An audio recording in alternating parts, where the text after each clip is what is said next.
शिर्डीचे Bhajap जिल्हाध्यक्षांचा video viral झाला। महिलांसोबत नृत्य करतानाचा व्हिडिओ समोर आलाय। व्हिडिओ प्रकरणी कारवाई करण्याची तृप्ती देसाईंनी मागणी केली। व्हिडिओ प्रकरणी मुख्यमंत्र्यांकडे तक्रार केली असल्याचं देसाई यांनी म्हटलेलं आहे।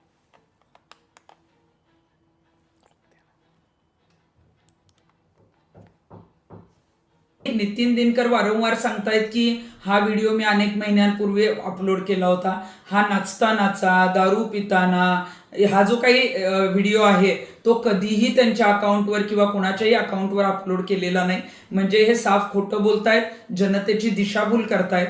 आमच्याकडे ज्या महिलांची रीतसर तक्रार आलेली आहे त्यानुसार आम्ही मुख्यमंत्र्यांकडे तक्रार केलेली आहे। कुणाचीही बदनामी करण्याचा अजिबात कुठलाही उद्देश नाही आणि म्हणूनच तातडीनं या जिल्हाध्यक्षांचा राजीनामा व्हावा, त्यांची हकालपट्टी व्हावी यासाठी जी तक्रार आम्ही केलेली आहे। तर संबंधित महिलांना घेऊन आम्ही लवकरच जे आहे ते मुख्यमंत्र्यांची भेट घेणार आहे।